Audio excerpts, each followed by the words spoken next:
Hello everyone, I am Dr. Pawan Gupta, cataract surgeon and retina specialist. आज हम बात करेंगे आँख में लगने वाले इंजेक्शन के बारे में, जिसको हम कहते हैं इंट्राविट्रियल इंजेक्शन। तो इस वीडियो में हम बात करेंगे कि ये इंजेक्शन किन किन बीमारियों के लिए लगते हैं, क्या क्या इनके फ़ायदे हैं और क्या रिस्क फैक्टर हैं और कितना फ्रीक्वेंटली ये हमको लगाने चाहिए। सबसे पहले हम जानते हैं कि ये इंट्राविट्रियल इंजेक्शन जो है ये होता क्या है। तो इंट्राविट्रियल इंजेक्शन का ये मतलब है कि ये हम अपनी आंख की एक विट्रस कैविटी के अंदर लगाते हैं। तो ये विट्रस कैविटी क्या होती है? तो ये विट्रस कैविटी जो है ये एक हमारी आई का मॉडल है। इसके अंदर ये आगे कॉर्निया है और ये पीछे इसको हम कहते हैं विट्रस कैविटी।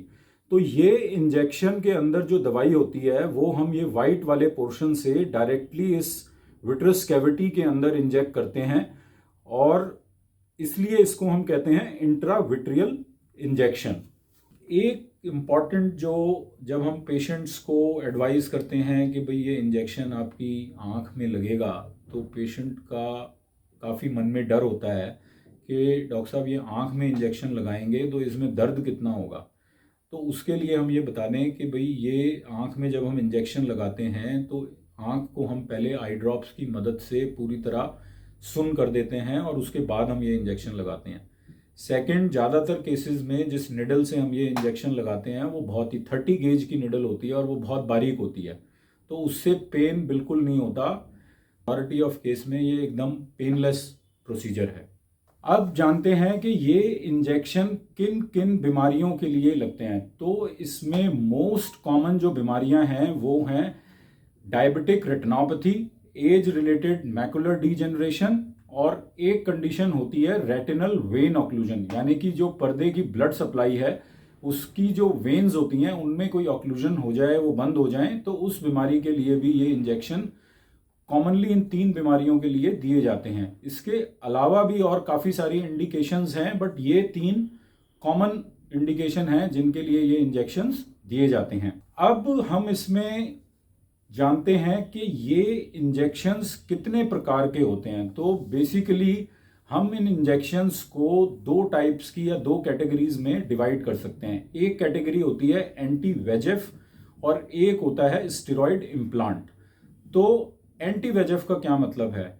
तो आंख के पर्दे में जब कोई बीमारी होती है तो हमारा शरीर एक हार्मोन रिलीज करता है जिसको हम कहते हैं वेस्कुलर एंडोथेलियल ग्रोथ फैक्टर, और इस हार्मोन की वजह से आंख की पर्दे के ऊपर नई खून की नाड़ियां बननी शुरू होती हैं।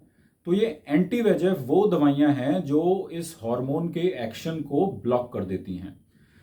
तो इसके एक कैटेगरी तो हो गई एंटी वेजेफ की। सेकंड कैटेगरी है स्टेरॉइड इम्प्लांट। इसके अंदर जो दवाई होती है उसका नाम है डेक्सामिथाजोन। तो ये एक इम्प्लांट के फॉर्म में आती है और ये हम विट्रस कैविटी के अंदर इंजेक्ट करते हैं। अगला जो क्वेश्चन आता है कि भाई ये पेशेंट अक्सर हमसे जो पूछते हैं कि ये इंजेक्शन हमें क्या एक इंजेक्शन सफिशिएंट रहेगा या ये इंजेक्शन हमें बार बार लेने पड़ेंगे। तो अगर ये इंजेक्शन हमें बार बार लेने होंगे तो कितना फ्रीक्वेंटली लेना पड़ेगा। तो इसमें देखिए, कोई भी दवाई अगर हम लेते हैं या इंजेक्शन की बात करते हैं तो ये इंजेक्शन, हर इंजेक्शन का एक ड्यूरेशन ऑफ एक्शन होता है कि वो इंजेक्शन कितने टाइम पीरियड के लिए काम करेगा। तो इसमें पेशेंट्स को ये जानना ज़रूरी है कि ज़्यादातर बीमारियों में या ज़्यादातर केसेस में ये इंजेक्शन आपको बार बार लेने की ज़रूरत पड़ सकती है। सेकंड, कितना फ्रीक्वेंटली, कितनी बार बार लगाना पड़ेगा। तो ये डिपेंड करता है कि आपने कौन सा इंजेक्शन चूज किया है और आपकी बीमारी कितनी अग्रेसिव है। तो बेसिकली अगर हम एंटी वेजेफ इंजेक्शंस की बात करें तो मेजॉरिटी ऑफ केस में इन इंजेक्शंस का जो असर है वो 4 to 6 वीक्स के आसपास रहता है, और जो स्टेरॉइड इम्प्लांट है उसका इंजेक्शन, उस स्टेरॉइड इम्प्लांट का जो असर है वो 3 महीने के आसपास रहता है, 2.5 से 3 महीने के आसपास रहता है। तो उसके बाद इन इंजेक्शंस को रिपीट करने की ज़रूरत पड़ सकती है। काफ़ी तरीके के इंजेक्शन अवेलेबल हैं डिपेंडिंग ऑन ड्यूरेशन कि वो कितने टाइम पीरियड के लिए एक्ट करते हैं, और हर डिफरेंट इंजेक्शन के अंदर थोड़ी सी एडिशनल प्रॉपर्टीज़ हैं। कुछ लंबे टाइम के लिए एक्ट करते हैं, कुछ स्लाइटली स्ट्रॉन्गर हैं। तो वो डिटेल्स जो हैं वो पेशेंट टू पेशेंट वेरी करती है कि एक पर्टिकुलर पेशेंट के लिए कौन सा इंजेक्शन बेटर रहेगा। उसके अंदर मेनली जो इंजेक्शंस अवेलेबल हैं उसके अंदर रैनिजुमैब एक मॉलिक्यूल अवेलेबल है, एक ब्रॉलिसिजुमैब मॉलिक्यूल अवेलेबल है जो कि पैजेनेक्स के नाम से मिलता है, एक एफ्लिब्रासेप्ट मॉलिक्यूल है जो आइलिया के नाम से मिलता है। तो इसके अंदर और एक अभी लेटेस्ट जो आया है फार्सिनिमैब वो भी अवेलेबल है।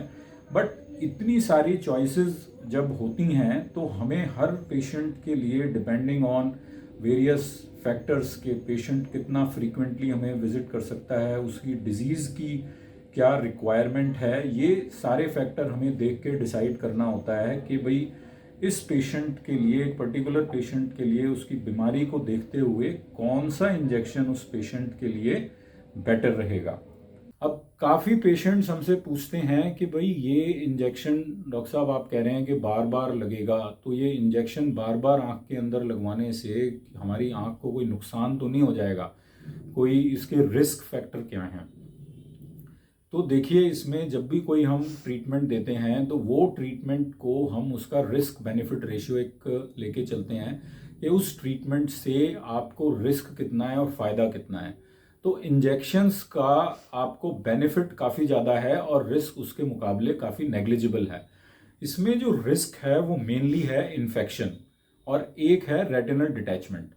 तो इन्फेक्शन की रिस्क इसमें काफ़ी कम है बिकॉज ये इंजेक्शन लगाते हुए हम फुल सर्जिकल जो प्रिकॉशंस हैं वो लेते हैं। आपकी आई को हम बीटाडीन से क्लीन करते हैं और फिर इसमें हम ये इंजेक्शन लगाते हैं, और ये ज़्यादातर केसेस के अंदर हम एक ऑपरेशन थिएटर में लगाते हैं।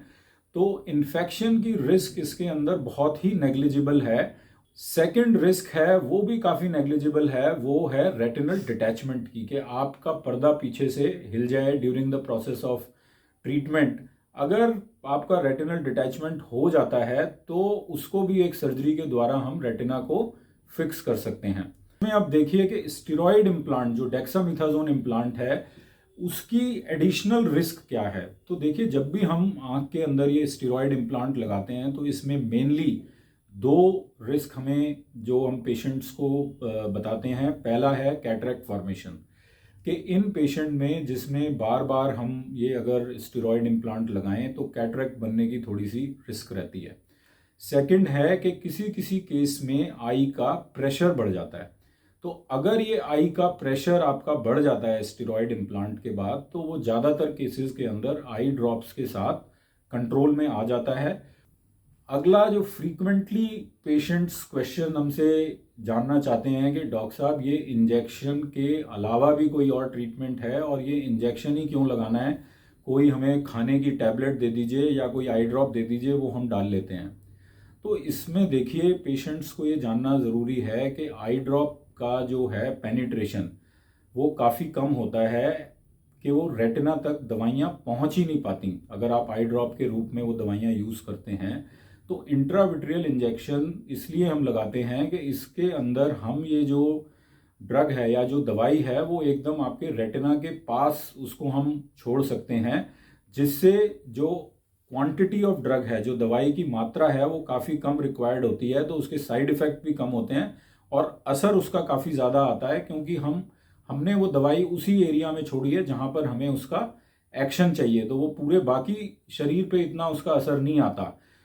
एक और इम्पॉर्टेंट पॉइंट है कि भाई हमने जैसे मल्टीपल तरीके के इंजेक्शंस आज की पॉइंट पे पेशेंट को ट्रीट करने के लिए अवेलेबल हैं।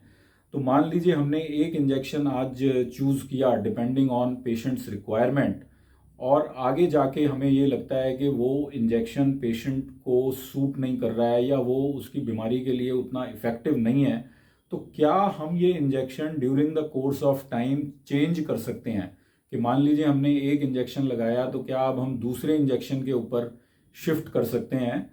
तो इसमें बिल्कुल हमने अगर एक इंजेक्शन लगाया तो हम किसी भी पॉइंट ऑफ टाइम पे हम सेकंड इंजेक्शन को चेंज कर सकते हैं। इस इंफॉर्मेशन से आपकी जो एप्रीहेंशन है मन में कि इंट्राविट्रियल इंजेक्शन क्या होते हैं, ये आँख में इंजेक्शन कैसे लगता है, वो सॉल्व हो गई होंगी।